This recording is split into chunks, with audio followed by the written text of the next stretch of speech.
Huwag ka magsasalimitan ng masama sa kapwa. Sabi ko. Yes, Kaya din ako mababa, sabi. Kahit kung ano-ano sinabi sa akin. Yun lang yun. Ayan. Thank you so Patayin mo much. na lang sila sa kabaitan. Sa love team nyo po, Papa Eds, ano masabi mo kay Beyonce? Ay, siyempre, thank you sa support. Siyempre, laging nagkakaisa at palaging nagtutulungan para kayo'y mapasaya kahit ganong kahirap upang makapaglingap ng mga taong mahirap. Maghahanap ng matutulungan sa bawat barangay ng Northern Samar. Pinamumunuan ni Joey the Great at kanyang mga members na mababait. Head na kondor, Yansky TV. Mga kalingap, isang mapagpalang araw po sa inyong lahat. So ayan, nandito po kami ngayon sa bahay po ni Beyonce, no? Yung dati. So ayan, nandito po tayo para, ayan na nga, no? Ayan ngayon po ni Papa Eds na puntahan po yung school, no? Magpaalam. So ayan, meron po tayong pagkakataon na interviewin po si Papa Eds, mga kalingap, no? Sa mga hindi pa po nakasubscribe sa ating YouTube channel, no? Subscribe na po kayo para mas update po kayo sa mga vlog natin dito po sa mga kalingap na Team Kalingap, no? So ayan po mga kalingap. Papa Eds, pwede ma-interview? Ma-disturbo ka po? Saglit lang. Okay lang po. Ayan, kumusta po yung pagbablog po ni Papa Eds? okay naman po, maano lang, dire-diretso pa rin, masaya pa rin ang ating tuloy-tuloy pa rin po sa paglingap. Hanggang ngayon. Ayan, ilang taon na po si Papa Eds? 28. 29 na sa Merwes. Ayan, belated happy birthday pala. Salamat. Ayan, sa mga gustong magbigay, no? Magbati. Oo, magbati or magbigay ay available pa po si Papa. Ay, available. DM nyo lang po si Papa Eds, no? At ayan, siyempre isa po siyang sikat na love team din po, no? Anong masasabi niyo po sa love team niyo po, Papa Eds? Ang masasabi ko lang ay salamat po sa suporta sa Team Kalingap at sa amin din po na mga Kalingap partners, no? Yan, Kalingap partners, K-Boys. Sa mga basher naman, ano yung masasabi mo? No comment. Huwag ka magsasalimitan ng masama sa kapwa. Sabi ko. Yes, kaya din ako mababa, sabi. Kahit kung ano-ano sinabi sa akin. Yun lang yun. Ayan. Thank you so Patayin mo much. na lang sila sa kabaitan. Para maging mabait na rin sila. Mahawaan na lang yun. Ayan, sa love team nyo po, Papa Eds, ano masabi mo kay Beyonce? Ay, siyempre, thank you sa support. Siyempre, thank you. At palagi siyang Sumusuport. parang hindi masyado Pabigat, gano'n. hindi yung pagyan. Kahit siya naman, hindi siya napiktado sa mga bagay na narinig. Sumusuporta naman, no? Okay pa rin lahat. Bait ni Papa Eds, mga kalingap, no? Grabe. Grabe din naman. Hindi po. Ano po masasabi niyo, Papa Eds, sa lahat po ng sumusuporta ng Eds? Ay, siyempre, thank you sa mga solid na supporters na atin na hindi kahit anong mangyari man ay naandyan pa rin kayo at tayo ang focus sa ating ginagawa hindi kung saan sa ang mga bagay na hindi nakatingin at hindi po sa inyo talagang sa pagtulong yun lang ang pinaka-priority natin dito. Matulungan yung mga nangangailangan hindi sa personal life, hindi sa ano pa man, kundi yung mga mga kawawang tao na nangangailangan. Yes. Salamat. At nandiyan po kayo. Lalo sa mga natin, mga sponsors din Kasi kung wala po kayo, hindi po kayang tulungan silang lahat. Tamang-tama po. Kayong sa malaking tulong yung sa Kalingap po yung sponsors na sumusuporta lahat. Hindi lang sa Eds, sa lahat. Mga viewers, mga sponsors. Sa lahat ng Team Kalingap po na sumusuporta. Thank you po. Thank you po, Papa Eds. Ano po yung masasabi nyo ngayon sa mga yung lumalabas po na issue ngayon about po sa iyo? Ang masasabi ko ay bahala sila kung anong isipin. Oo, yung mga solid supporters po natin ng EDC, yan po yung masasabi ni Kalingap Edo. ang tagal na ng pinagsamahan nila, ang haba na ng pinagsamahan nila, kaya alam na ng mga supporters yan, di ba? Ako, ayaw mo sila pag hindi ko naman kahaba ang utak nila. Kasi bawat po, Kanya-kanya kasi yun ang tama yun, tama si Papa Eds. Bawat tao may kanya-kanyang trabaho yung pagiging habang pumasok ng buhay, yung ba't na trabaho. ayun. Kaya may stress na ako, kaisip ko hindi ko naman kayang tigilan. Oo nga, nung napanood natin kay Kalinga Prab yung live niya na yung ngayon pumutok yung ganun. Nakita naman natin mga Kalingap yung tsura ni Kalingap Ido. Talagang malungkot siya. Kaya yung lahat naman may nasabi kahit anong gawin mo. Kaya sanay na ako doon. Hayaan na lang ang mga ganong info. Wala na akong ginawa. Moving forward na lang about sa future po nila ni yung sa lab team ng ng EDSI po. Kaya yung mga basher diyan, tumigil na kayo. 'Di ba? Tumigil na kayo kababash. Bahala sila, trabaho nila yun. Trabaho nila. Masaya sila dun pag nakakabash ng ganun. Mahirap patigilin yun. O di nila alam na sasaktan yung isang tao. Gawin nyo lang yung trabaho. Wala ako dito. Happy lang. Tama, 'di ba? Maging happy lang. Nakaka-stress kaya yung Papa Eds yung masyado sila nangingialam sa buhay ng ibang tao. Di naman nila alam yung pagkatao ng isang tao. Kung ano-ano pinagsasabi nila sa social media, yung ganun, di ba? Sobrang masakit kasi halos wala na sa below the belt na yung mga pinagsasabi Ayaw, hindi naman na hinihintin. Kasi wala naman talaga pagtalo. Kung ano man kung masaya sa mga basher o sa mga ito lang para tahimik na. Kasi pag mga ilang araw lang yan hindi mo na pinansin, mananahimik mga yan, di ba?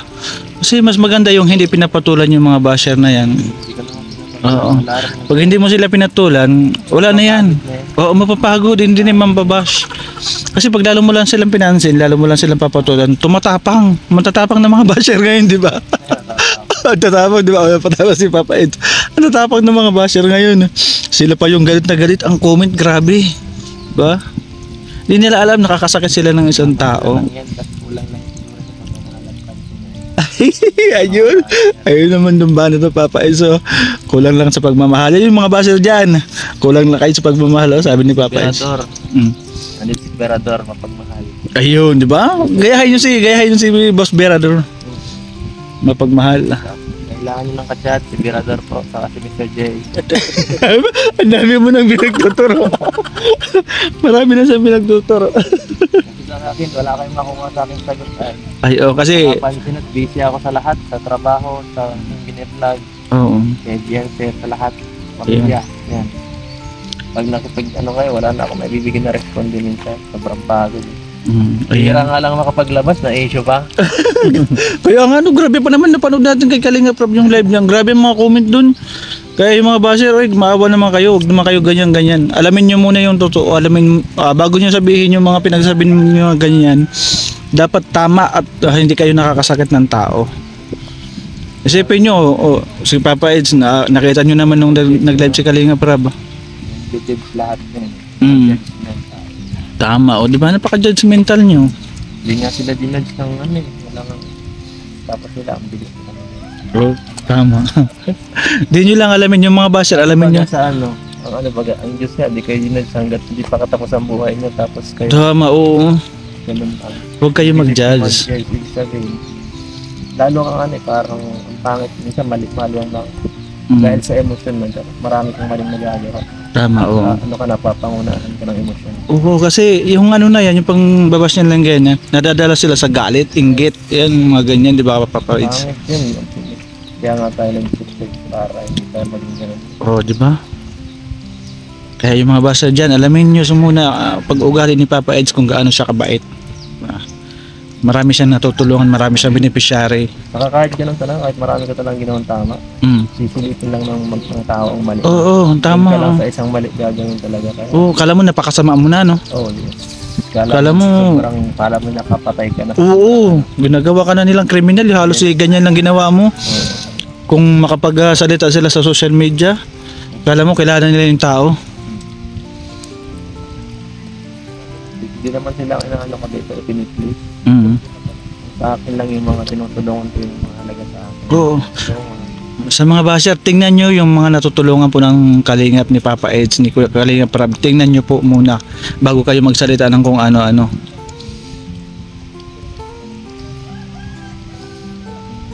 Eh, abot naman ngayon Kalingap Edo, about dun sa yung sa pag Singapore nyo ni Beyonce. okay na po. Medyo Yung, di ba pumunta tayo ngayon sa school?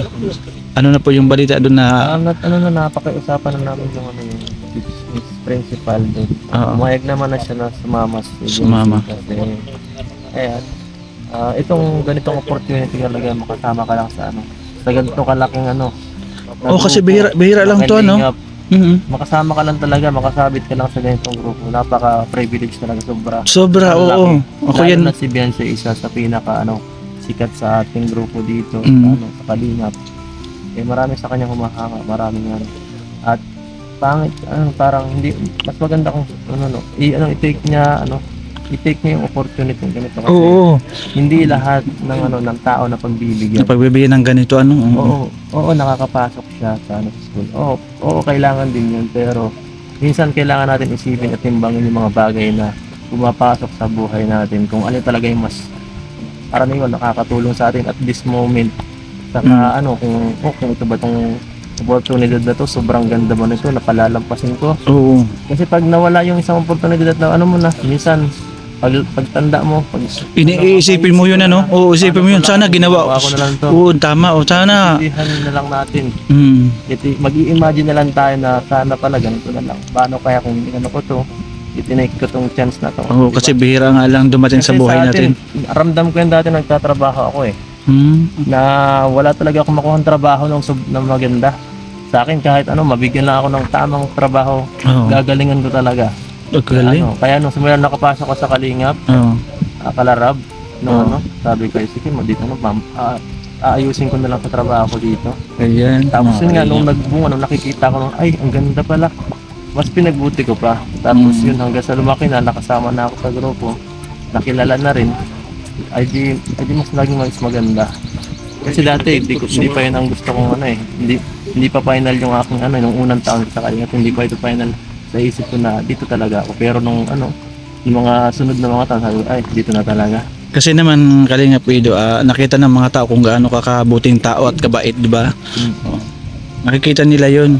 Kaya sinuportahan ka ng todo, pati yung Beyonce, yung Edsy. Sinuportahan ka ng tao. Kailangan talaga. So yung mga Kalingap, yung sa atin nga, yung sa pa-Singapore nila mga Kalingap ay confirm na po, napaalam na pinuntahan po namin ngayon kasama si Kuya Bal, si Ate Edna, and din si Papa Eds. Ayun nga, galing na po kay Papa Eds na confirm na po na tuloy na po yung pa-Singapore. Tuloy na po, wala na mga katigil. Kailan po ito, Papa Eds? 13. 13 pa Singapore, Hong Kong na kami. Sino-sino pong mga kasama, pwede pang maalaman? Ako, si Jency, si Rab, at ang pamilya niya, saka sila Kuya Balat ang pamilya niya. Yan, si JJ, tapos Tarak, si Dr. Lab, saka si Insane. Marami din Mga ilang days kayo or weeks? Almost 1 week. Almost 1 week. Ayan, kaya sa mga taga Hong Kong po, abangan nyo po yung Edsy. Nandun po sila sa Hong Kong. Sa 14 nandun na kayo na 14 nandun na. 14, May meron ba kayong meet and greet doon? Para sa mga fans? Kasi hindi matuloy yun. Kaya meet and greet yun lagi pag ganyan Sobrang daming fans doon. Ayan. Abang-abang na kayo mga Edsy fans. Last February na meet and greet. Libo siguro mga 3,000 ata. Mas ngayon, mas dumami pa yun, Mas dumami pa yun kasi tingnan mo naman kapag nakikita natin kay Kalingap Rob yung mga upload, halos karamihan doon mga OFW. Pinakamagulong meet and greet yun. Pinakamagulong meet and greet. Ngayon kaya? Siguro ganito. Saan lugar yun? Papayad sa Hong Kong? Saan sa Hong Kong? Sige lang kuya, di ako mahilig sa kape. Masyadong ko. Nariyak ang tiyan ko sa kape. Dito may bigay na ako natatay ako pag nakakape.